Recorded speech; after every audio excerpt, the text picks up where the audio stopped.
Ya, Assalamualaikum warahmatullahi wabarakatuh. Ibu, Bapak sekalian, pada kesempatan ini kita akan membahas tentang guru inovatif melalui konten kreator sebagai kebutuhan belajar mengajar di era digital.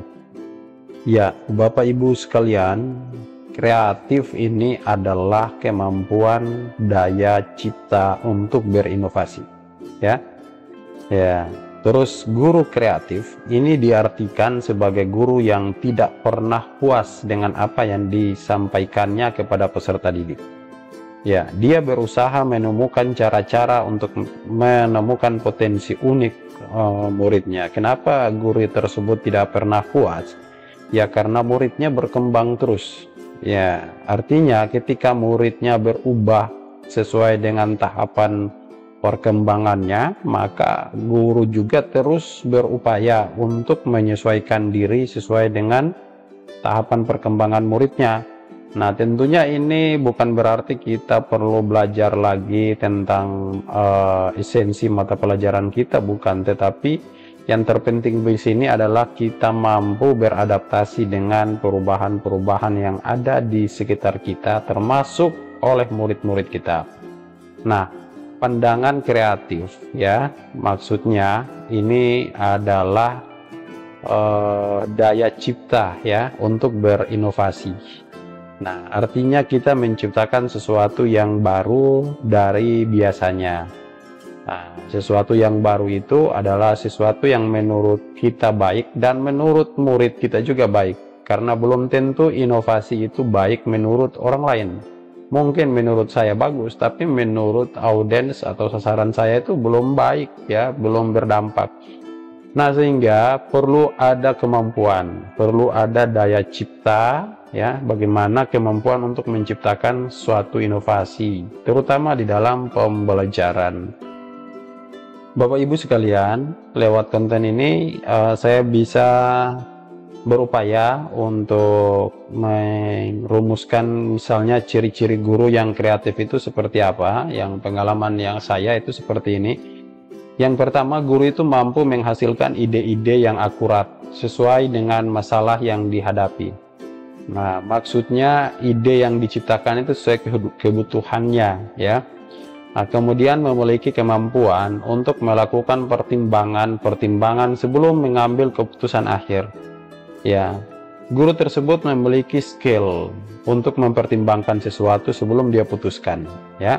Kemudian mampu memilih satu masalah secara mendetail, ya, mampu menciptakan ide-ide baru. Nah, sekilas mungkin yang dimaksud dengan guru kreatif saat ini, ya, di samping yang sudah melekat pada diri ibu bapak sekalian. Nah, hal-hal yang seperti ini juga perlu kita pupuk, kita kembangkan, ya, sehingga kita juga tergolong dalam guru yang kreatif, guru yang selalu menciptakan ide-ide baru, guru yang selalu mempertimbangkan sesuatu sebelum menetapkan sebuah kebijakan atau keputusan, guru yang selalu menghasilkan ide yang akurat sesuai dengan kebutuhan belajar muridnya. Ya, Bapak Ibu, menjadi guru kreatif itu menurut Saifuddin bahwa inovasi itu ialah suatu ide barang atau kejadian, metode yang dirasakan atau diamati sebagai suatu hal yang baru bagi seorang atau sekelompok orang masyarakat, baik itu berupa hasil, invention maupun discovery. Ya, ini pandangan menurut Saifuddin. Sementara Arifah menyatakan bahwa makna kata inovasi, ya, ini adalah pembaruan atau perbaikan dengan disertai ke arah yang lebih baik dengan cara-cara tertentu. Inovasi pembelajaran merupakan pembaruan atau perbaikan suatu sistem pembelajaran agar pembelajaran lebih baik lagi. Nah, mari kita lihat bagaimana menjadi tips menjadi guru inovatif. Kalau sebelumnya tadi sudah saya jelaskan tips menjadi guru yang kreatif, nah sekarang yang inovatif, ya. Yang pertama, hadir sepenuhnya, mendidik seutuhnya. Nah, ini kalau pandangan-pandangan yang sering dibawakan dalam Merdeka Belajar. Hadir sepenuhnya, mendidik seutuhnya. Ya, next yang berikut, mampu menciptakan suasana kelas yang aman, nyaman secara emosional dan intelektual. Kemudian guru tersebut juga mampu mengenali muridnya, ya, sehingga akan lebih mudah memahami kelebihan dan kekurangan muridnya. Ya, memanfaatkan 5 menit pertama dan terakhir yang menentukan pembelajaran. Nah, berbiasakanlah untuk refleksi awal dan refleksi akhir. Refleksi awal sebagai baseline, mulai berangkat kita belajar dari mana, dan refleksi akhir untuk mengukur ketercapaian tujuan dalam satu pertemuan itu. Kemudian guru itu kreatif, ya, menciptakan ide-ide baru sesuai dengan perubahan alam dan zamannya. Dia harus mampu menyesuaikan diri dalam ide-ide terbaiknya yang baru, ya, yang memang karena memang zaman terus berubah, ya, idenya terus berubah juga sesuai dengan kebutuhan zaman. Yang keenam, kolaborasi dan komunikasi yang baik dengan orang sekitar untuk kepentingan murid. Tetap membangun komunitas dengan cara berkolaborasi, berinteraksi, merasa memiliki pembelajaran bersama di dalam sebuah komunitas. Ini penting bagi seorang guru yang inovatif. Artinya, guru inovatif tidak sekedar guru yang mampu menemukan sesuatu ide baru atau cara baru atau satu karya baru, ya, yang bisa menginspirasi muridnya. Tidak sekedar itu saja, tetapi bagaimana dia juga mampu memperagakan salah satu beberapa contoh diantaranya misalnya pada poin 1 sampai poin 6 ini, Bapak Ibu sekalian. Nah, ini tips guru inovatif tadi yang sudah saya sampaikan. Nah, Bapak Ibu misalnya, ya, ini beberapa karya saya, ya, yang saya kembangkan, ya, melalui tips-tipsnya ini sudah saya lakukan. Terus juga mari kita kenali, ya, kita kenali ada beberapa istilah: guru kreatif, guru inovatif, dan guru inspiratif, ya. Nah, sekilas seperti ini. Guru kreatif itu guru yang mampu untuk berinovasi, ya. Sementara guru inovatif itu karena kreatif, ya, karena dia kreatif sehingga menciptakan sesuatu yang bisa membuat muridnya aktif, maka guru ini disebut dengan guru inovatif. Nah, kalau guru inspiratif itu seperti apa lagi? Nah, guru inspiratif itu karena kreatif dan inovatif, maka guru akan menjadi inspiratif. Ya, guru inspiratif adalah guru yang kreatif dan inovatif. Ya, seperti itu sederhananya. Ya, oke, Bapak Ibu. Nah, yang berikut kita lihat lagi terkait tentang konten kreator. Di mana peran guru? Ya, di antara kita ada guru-guru yang punya kreativitas, imajinasi, feelingnya luar biasa, Bapak Ibu, membuat sebuah konten. Bahkan konten itu bisa menginspirasi muridnya, ya, dan bisa meyakinkan muridnya bahwa saya adalah seorang guru yang kreatif. Saya adalah seorang guru yang inovatif. Nah, sehingga ini akan menjadi istilah inspiratif buat muridnya sendiri. Ya, seperti apa? Ya, kita pahami dulu, konten kreator itu adalah kegiatan menyebarkan informasi yang ditransformasikan ke dalam sebuah gambar, video, tulisan, atau disebut sebagai sebuah konten yang kemudian konten-konten tersebut disebarkan melalui platform atau media sosial. Nah, dikaitkan dengan pembelajaran, konten kreator ini adalah informasi pembelajaran yang menginspirasi muridnya terkait tentang materi ajar, terkait tentang nasihat-nasihat atau upaya untuk memperbaiki perilakunya. Intinya konten-konten yang dapat membantu murid mengembangkan dirinya dan mengembangkan potensi pengetahuannya, ya. Oleh sebabnya perlu diketahui juga seperti apa peran konten kreator. Nah, pekerjaan konten kreator itu biasanya perannya begini, Bapak Ibu. Dia mengumpulkan data, dia mengumpulkan ide. Contohnya, ketika saya membuat konten ini, Bapak Ibu, ya, tidak serta-merta konten ini langsung jadi. Saya mendahulunya dengan bagaimana mencari ide. Setelah menemukan ide, saya mengumpulkan data. dan mendesain slide-nya, mendesain kontennya, ilustrasinya, visualisasinya, terus informasinya ya. Setelah itu melakukan riset serta membuat konsep untuk menghasilkan suatu konten. Nah, setelah itu kita melakukan riset. Riset ini adalah suatu cara yang dilakukan oleh para konten kreator untuk meyakinkan bahwa konsep yang dihasilkan ini adalah disebut sebagai sebuah konten dan meyakinkan orang lain. Ya, kemudian menghasilkan konten yang sesuai dengan identitas atau branding yang diinginkan. Ya, karena saya seorang guru, maka konten saya itu berbaur pendidikan, berbaur sekolah, berbaur murid, berbaur guru, ya, dan segalanya. Terus berusaha memenuhi tujuan yang disepakati dari sebuah konten. Misalnya tujuan promosi, edukasi, menghibur, atau memberi informasi. Nah, ini pada saat pengumpulan data dan ide, ini gurunya atau konten kreator gurunya ini sudah menetapkan tujuan untuk siapa nih sasarannya, ya. Nah, terakhir menyelesaikan konten dengan platform yang dipilih. Dalam hal ini, seorang konten kreator bisa menghasilkan karya untuk multi platform dan mengevaluasi konten yang telah ditayangkan. Nah, ini maksudnya setelah dia mengumpulkan data, riset semua, menetapkan tujuan, dia mulai merakit kontennya. Kontennya itu dibuat di mana? Ya, sesuai kemampuan dia. Kemampuan dianya ada di mana, memanfaatkan platform apa, tools apa yang memudahkan dia. Kalau dia konten kreator profesional, sudah bisa membuat visualisasi konten itu dengan tampilan yang menarik, ya silahkan. Tapi kalau misalnya dia konten kreator pemula, ya hanya mampu menggunakan beberapa platform sederhana aja, atau tools atau program software sederhana, juga silakan. Intinya, sebagus apapun konten yang kita buat, ibu bapak sekalian, ya, semenarik dan semahal aplikasinya, tetapi kalau dari nomor 1 sampai nomor 4 ini kita tidak bisa memerankan, maka konten kita tidak tepat sasaran, ya. Jadi walaupun kontennya sederhana, tetapi benar-benar arah dan tujuannya untuk siapa, ide apa yang mau dibawa, data apa yang mau dibawa.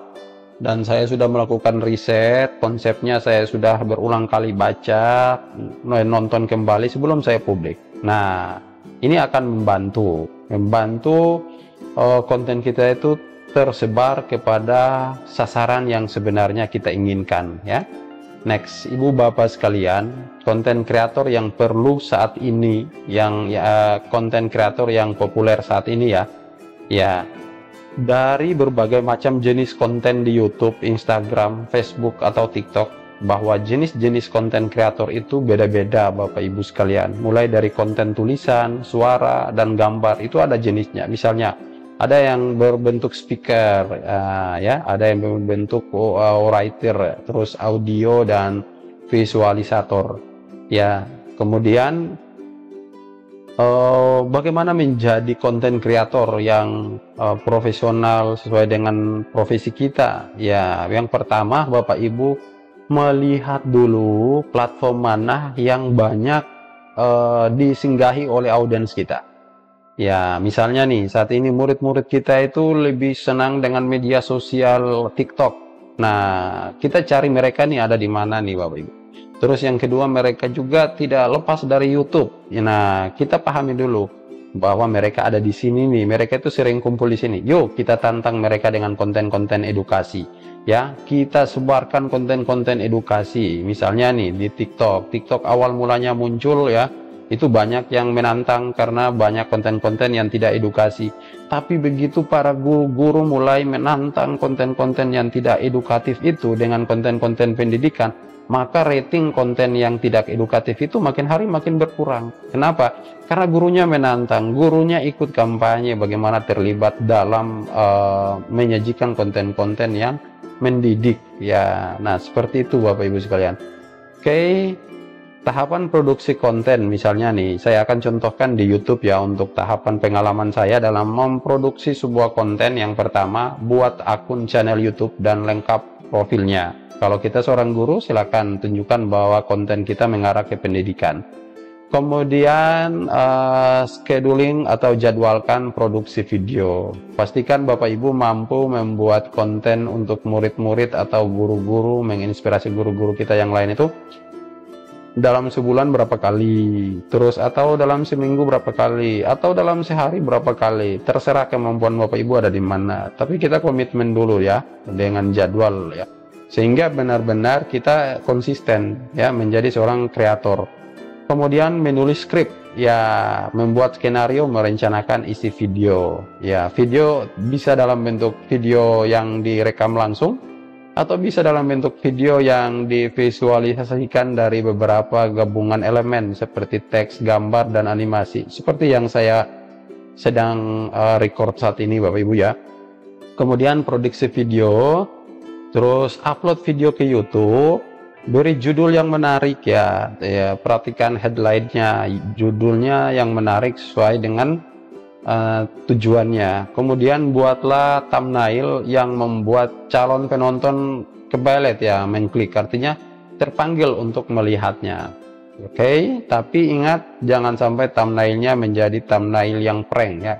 Thumbnailnya menarik padahal thumbnailnya lain, isinya lain. Nah, ini nanti bisa bahaya kita Bapak Ibu. Bahaya artinya kita tidak dipercayai lagi oleh audiens kita, apalagi itu murid, dia tidak akan meragukan tentang channel kita. Kemudian buat deskripsi video yang menarik, buat playlist agar penonton mudah menemukan video yang diamati. Bagi Bapak Ibu pendidik ya, bisa membuat ya, misalnya mengelompokkan beberapa video dalam playlist.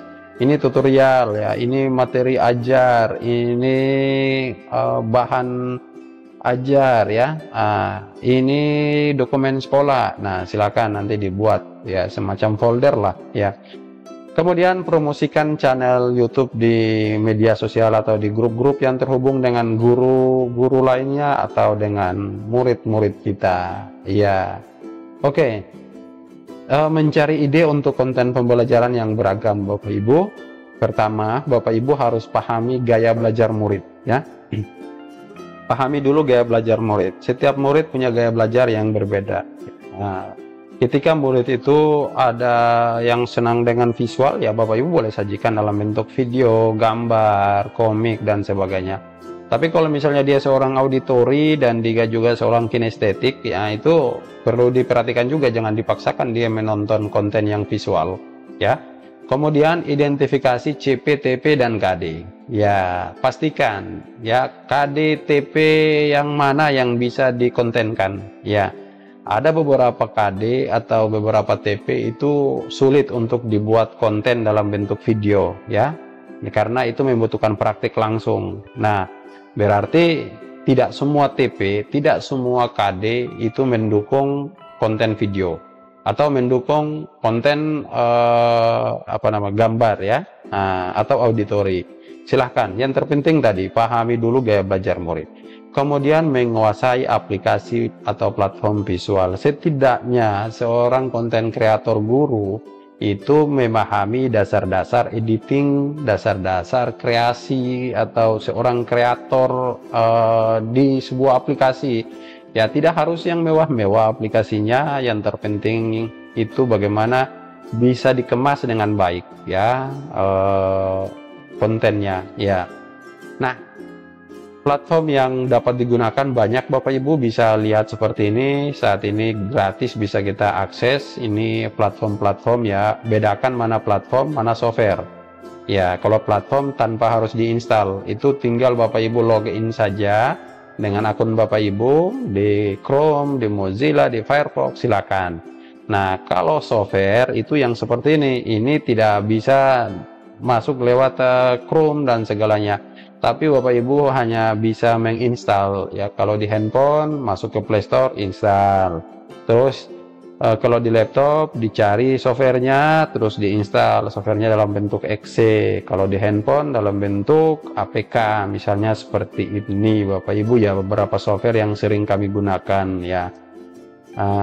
Oke, demikian. Semoga konten singkat ini dapat menginspirasi sahabat-sahabat sekalian. Selamat berkarya. Jadilah guru yang kreatif, jadilah guru yang inovatif, dan jadilah guru yang inspiratif, dapat menginspirasi dirinya dan murid-muridnya. Terima kasih. Assalamualaikum warahmatullahi wabarakatuh.